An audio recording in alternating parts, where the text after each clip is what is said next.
I was gone for a bit minute, now I'm back. But what in the world is going on with K-pop now that I'm back? YG is giving us crickets. JYP is pushing ITZY as a form of immigrant for the most part. Stray Kids is getting their ass handed to them. Not to mention JYP is now a motivational speaker slash pastor. Let me tell you something. K-pop is not leading anyone to Jesus. Yes, it is. I'll let y'all hold that one. Along with SM getting absolutely thrown in the K-pop flames with almost every person in Rise having a girlfriend. Which is good for them, but still, like, damn. Y'all can't keep shit private. And Hive is having their own mystical shambles. Along with other things like Hyuna and her trash-ass boyfriend, SM having multiple juggernauts leave the company. Blackpink leaving as soloist, but remaining as a group. Hyolyn saying the N-word twice, having a comeback, and people talking about Shuhan, Wojahan's size, along with other things, will be in another video. But I wanted to, at the very least, acknowledge that I know what the fuck's going on and acknowledge what I don't know. Also, if I have not mentioned it, I probably don't know about it, so please do comment down below so I can know what I can do for the next video. But besides the point, we are here to talk about the hate train that has choo-choo left IVE's last two comebacks and made its pit stop at SSerafim. Before the comeback even released, we had a KKK resurgence during Black History Month. Wait. Hold up. This just came in. Yeah? The KKK resurgence was Keep K-Pop Korean, the hashtag, due to a photo of a black woman being promoted for merch, from which I assume, just for them to drop a barely Korean album. Yeah. Sounds about right. But I digress. On to the actual comeback song. Easy is a low-key trap beat reference that through any form of trial and tribulation, they will be able to traverse it easily, aka I make that shit look easy. I like the song. It's nice. I like the rhythmic flow. I like the later parts where Eugene gave us her best spoken word. The choreography was a little unnecessarily hard, but I think that's what I kind of have grown to like more about the song as time progressed. So for me, the song is more of an 8 out of 10. As a whole body, song alone, 7. Now on to the things we're here for, the controversies. Starting off with the location. The music video takes place in a denounced church, confirmed after the rise in concerns for them performing in a church. Then the concerns moved to a religious thing. There were a lot of religious symbolisms that have been carried out throughout the music video, and the netizens were really winning the argument. But we're not gonna play like they haven't already gave us this already. Very religious symbolisms. Hear me out. What do you think Unforgiven was about? Because it damn sure wasn't them being unforgiven by a partner or a friend.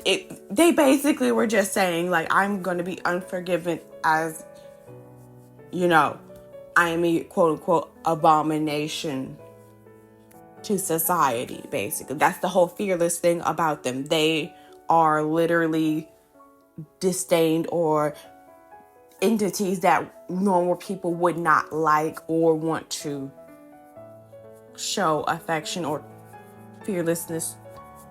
You get what I'm saying? Like, Kaza, for a fucking example, is a fucking fallen angel. If you don't know what a fucking real fallen angel is, it's quite literally an angel that has committed sin and now they are no longer placed in that. That's unforgiven, basically. For clarification, I'm not saying the girls are demonic or some weird conspiracy theory, but I am saying the concept in which they're trying to go for is in that spectrum. They are considered these quote unquote demonic entities because they are misunderstood. They can be genuinely good people and just be a little bit more different. They don't fit the societal norms, if you have, just clarify. Now, do they do a good job of doing that?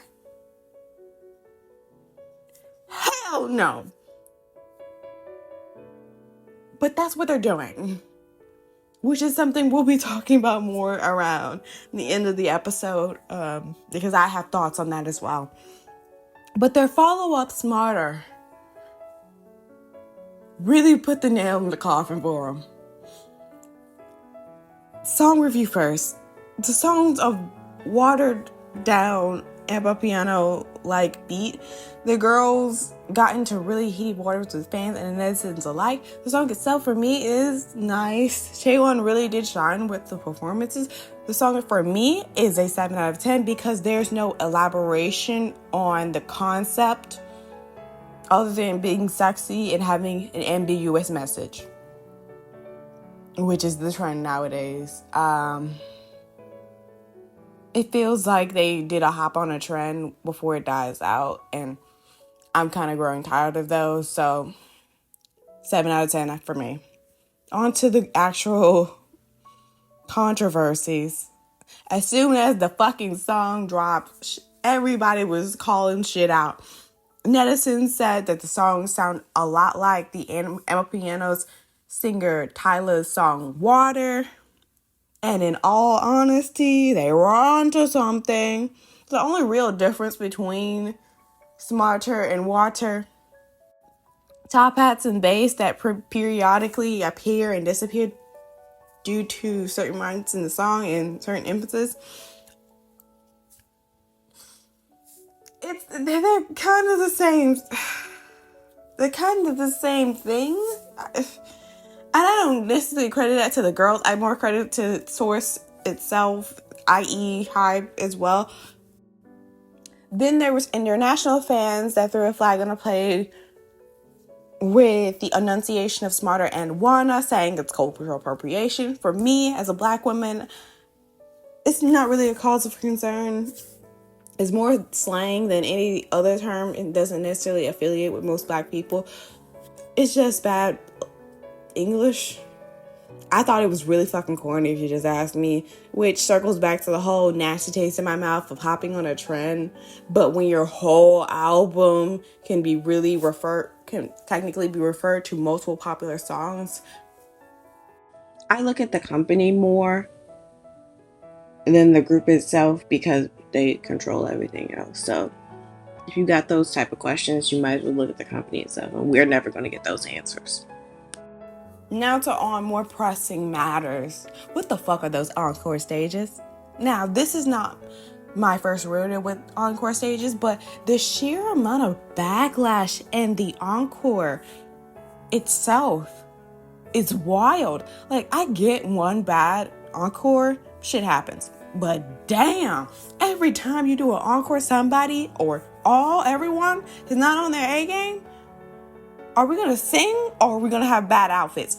Pick a struggle, because your fucking wardrobe is just as bad as the songs right at this point. I don't know who's winning at this point. Y'all having a battle. My thoughts are as follows. Whoever is in charge of SSerafim's wardrobe, specifically in chat, needs to be fired immediately. Why is an icy girl in a tube dress or the shortest of shorts and a hoodie or... Don't even get me started. Fire them. Fire them. Fire them. Fire them. Fire them. Fire. They don't need a job. Along with another thing. The fact that Sakura has been an idol for 10 odd years. A little more and a little less. and just now had the gumption to book the vocal appointment. It's kind of wild. Like, what do you mean you asked for less lines because you are unsure of your vocals? I would be too.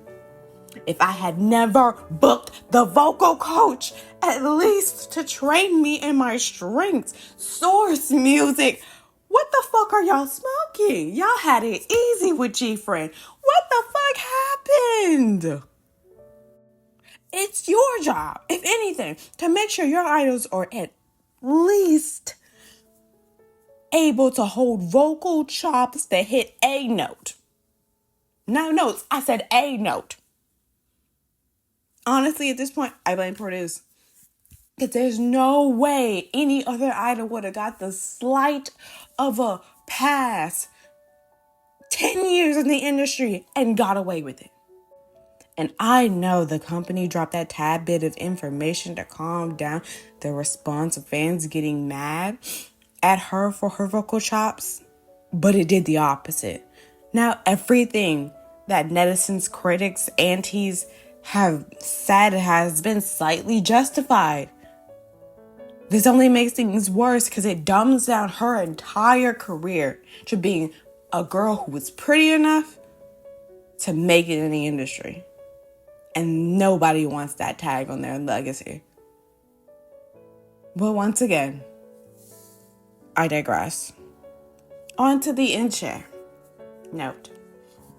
Inche has been a really big topic of conversation, especially with the most recent rollout of choreographies and outfits. She is 17 at this point in the recording, and it seems like nasty work. I've been one to give anyone the benefit of the doubt, but in my opinion, it feels like nothing's going to change at all. It's not that I'm defeated or like drained of my essence of life. I just know that companies don't really care. They've been doing this since the beginning of their entire career. Hell, you saw Fearless. People had already started raising concerns about the dances, and nothing has changed. Hell, they've gotten more sexual, and we're already at the cusp of her turning 18, so you already know what this is gonna go. They did the same shit with Nicki. Hell, as soon as he turned 18, they gave us Bite Me. If all the Crayons fans cry for changing outfits and choreography, and there's no change in the company's output, then obviously they don't care, which sours a lot of people's perception of the group as a whole.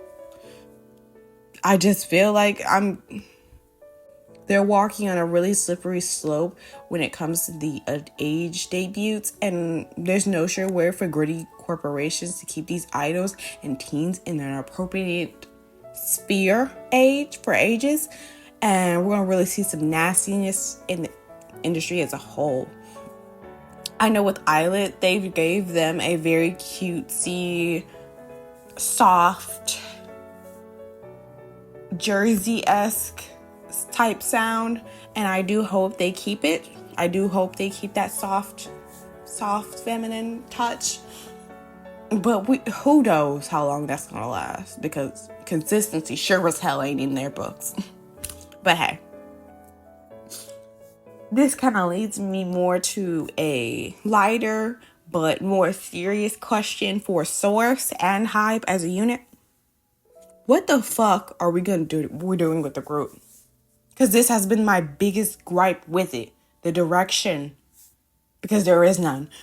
I understand y'all want to be this fearless group in perception, but there's nothing fearless about the group. If the only thing that is fearless about you is the fact that Sakura was able to say that I just booked the vocal coach for Easy,